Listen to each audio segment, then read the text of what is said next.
One of the other points I wanted to touch on too is the focus that you've had on early detection and the prevention piece. And we were talking earlier about the number of how it's brought down over year after year, the growth in number of patients on dialysis. Mm-hmm. So do you want to talk just a little bit about where we are at with that today? Because you were mentioning sort of a very high number, 16% or something years ago, and where it sits now. Yeah, before we developed the BC Renal Agency, we were at about 16% growth a year. So every year there was an additional 16% of patients who were requiring life support dialysis services. And through our early intervention, through our provincial lab strategy to ensure that we have standardized testing for kidney function across the province, a standardized understanding amongst physicians, and referral processes to nephrologists and to kidney care teams. We've set up provincial clinics around the province so that people have access to a full team that can support them with their kidney disease. We've been able to reduce that growth from, like I said, about 16% to, it varies, but it's probably about 3 to 5% per year. So that's a huge impact on patients' lives. If you can maintain your kidney function and not require dialysis to stay alive or a transplant, huge impact on quality of life, on your day-to-day experience, and your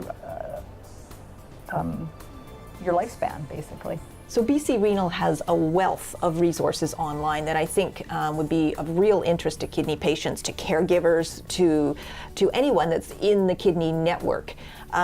You mentioned that there are a number of video resources through your YouTube channel. Can you talk about that? Yeah, so over time, many of our materials are print materials, but we also have a whole host of videos that people can access through our YouTube channel. So if you go to YouTube and then look for BC Renal Agency, then you can find a bunch of materials. We have step-by-step training videos for peritoneal dialysis. We have a whole host of what's called modality options videos. So it takes people through each of the types of treatments for kidney disease, and especially for people who are at the point of making a decision about dialysis care, it's actually really helpful. It includes interviews with patients and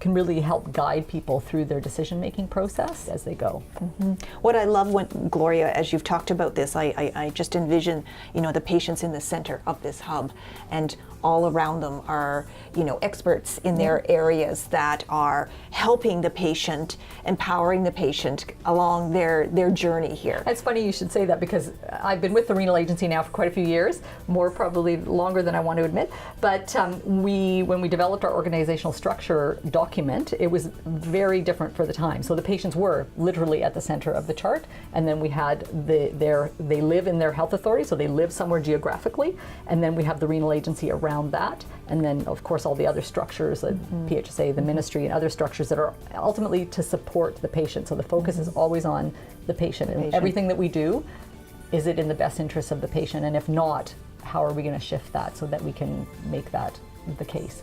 And I think, so much of what we've talked about today, the tools, the resources, again, all to help empower the patient along their journey, so that they're feeling that they're part of this, and they've got some of the knowledge and expertise even to have those discussions with their healthcare provider. Absolutely, yeah, for sure.